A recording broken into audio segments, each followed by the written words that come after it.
देखेंगे प्रश्नावली 7.1 का क्वेश्चन नंबर 3। इसमें हमसे पूछा क्या है कि तीन बिंदु दिए हैं 1,5, 2,3 -2, -11 सब क्या संरेखी है। तो हमें नहीं मालूम और इनका नाम नहीं दिया, तो पहले इनका नाम हम दे देते हैं कि ये क्या है, ए बी और सी बिंदु। कुछ नहीं। तो इन्हें संरेखी दिखाने के लिए सबसे पहले हमें संरेखी का कंडीशन जानना होगा। संरेख का मतलब होता है कि ऐसे बिंदु जो एक ही रेखा पर आए वो संरेख कहलाते हैं। जैसे ये तीन बिंदु मान लेते हैं, ये हो गए ए बी सी। ये संरेख तब होंगे जब हमारा क्या होगा कि इसका और इसका सम इसके इक्वल होगा। यानी कहने का मतलब A B plus B C equal to आ जाए हमारा ए सी।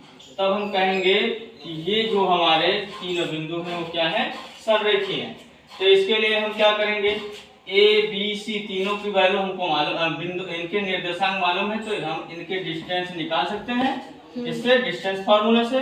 तो लिखेंगे तब ए बी बराबर डिस्टेंस फार्मूला हम जानते हैं x2 माइनस x1 का whole square plus y2 minus y1 का होल स्क्वायर। तो यहाँ से हमारा होगा क्या, स्क्वायर रूट में यदि हम a और b की बात करें तो ये हमारा x1 ये हमारा y1 होगा और ये हमारा x2 और ये हमारा y2 होगा। तो रखते हैं इसमें x2 की वैल्यू क्या है 2 माइनस x1 की वैल्यू क्या है 1 का होल स्क्वायर प्लस y2 की बात करें तो y2 हमारा है 3 माइनस y1 की बात करें तो 5 का होल स्क्वायर। ये हो जाएगा। अब यहाँ से स्क्वायर रूट में 2 में से 1 को माइनस करेंगे तो 1 का स्क्वायर होगा प्लस 3 में से इसको माइनस करेंगे तो ये माइनस 2 का होल स्क्वायर हो जाएगा। तो 1 का स्क्वायर 1 प्लस 2 का स्क्वायर 4 हो जाएगा। तो 4 1 5 ये आ जाएगा हमारा किसकी वैल्यू, ए बी की वैल्यू। डिस्टेंस है तो इकाई में लिख सकते हैं या मात्रक में लिख सकते हैं, ये हो जाएगा। तथा अब निकालेंगे हम क्या, अब BC की वैल्यू निकाल लेते हैं। तो BC की वैल्यू हो जाएगी, स्क्वायर रूट में पुनः लगाएंगे डिस्टेंस फार्मूला, तो x2 माइनस x1 का whole square plus y2 minus y1 का होल स्क्वायर। तो रख देते हैं यहाँ पर स्क्वायर रूट में। अब यहाँ पर BC की बात करेंगे तो ये B हो जाएगा हमारा x1 y1 और ये हो जाएगा x2 y2 हो जाएगा। तो यहाँ पर रखते हैं तो x2 की वैल्यू यहाँ पर हो जाएगी क्या -2 और x1 की वैल्यू हो जाएगी हमारे क्या -2 का होल स्क्वायर प्लस y2 की बात करें तो -11 हो जाएगा और माइनस y1 की बात करेंगे तो 3 हो जाएगा इसका होल स्क्वायर। तो सॉल्व कर लेंगे तो स्क्वायर रूट में यहाँ हो जाएगा -2 -4 का होल स्क्वायर हो जाएगा क्या -4 का होल स्क्वायर ये हो जाएगा प्लस इसकी बात करें तो ये -14 का स्क्वायर है। अब हमें इनका स्क्वायर मालूम होना चाहिए। 4 का स्क्वायर 16 होता है और 14 का स्क्वायर 196 होता है। इसको ऐड कर देंगे तो 6 6 12 हो जाएगा, कैरी 1 9 1 10 में 1 ऐड करेंगे 11 और 1 1 2 ये हो जाएगा। अब यहाँ से देखा जाए तो इसे हम ऐसे लिख सकते हैं, यदि इसका हम क्या ले लें, यदि हम इसका ये फैक्टर करने के बाद देखें तो 4 से ये साइड डिवाइड हो जाएगा। 4 से डिवाइड होने का मतलब इसे हम लिख सकते हैं क्या 4 इंटू के 4 5 जा और इसके बाद यहाँ पर हमारा 12 होगा तो 4 3 जा ये आ जाएगा। और इसे हम लिख सकते हैं क्या 4 बाहर होगा तो 2 रूट में 53 ये आ जाएगा। अब इसके बाद आगे हम जानेंगे और अब AC की वैल्यू निकालेंगे। AC इक्वल टू पुनः फार्मूला वही लग जाएगा x2 माइनस x1 का whole square plus y2 minus y1 का होल स्क्वायर।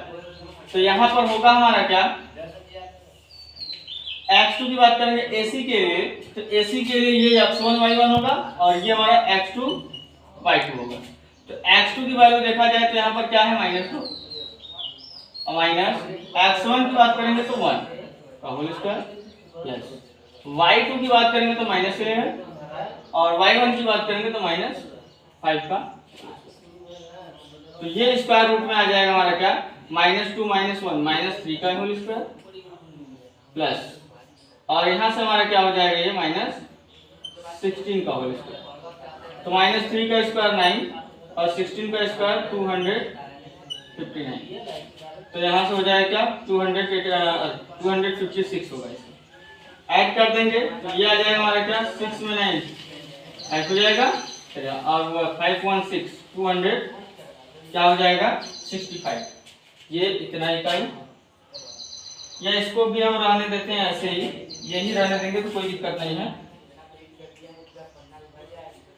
तो यहाँ पर देखा जाए तो यहाँ पर हम देख रहे हैं तो लिखेंगे चूंकि AB प्लस BC की वैल्यू देखा जाए तो AB की वैल्यू हमारी कितनी है रूट में 5, और यदि इसकी बात करेंगे तो रूट में हमारा क्या है 212 है। इसको यदि हम ऐड करेंगे तो ये कितना हो जाएगा, यहाँ से बेस इक्वल है, ऐड होगा नहीं ऐड होगा, तो इसको ऐसे अब यहाँ लिख सकते हैं क्या, क्योंकि is not equal to AC, ये AC के बराबर नहीं आ रहा है, ये यदि आ जाता है जिसके रूट में 265 के इक्वल आ जाता तो हम कहते हैं क्या कि ये कंडीशन फॉलो कर रहा है, तब वो सादृश्य होते, यानी हम कहेंगे कि ये AB प्लस BC AC के बराबर नहीं आ रहा है, इसलिए कहेंगे कि दिए गए बिंदु क्या क्या है हमारे, पहला बिंदु है 1,5, दूसरा हमारा है 2,3, वह तीसरा हमारा है -2, संरेख नहीं, ये यदि बराबर आ जाता तो संरेख होता।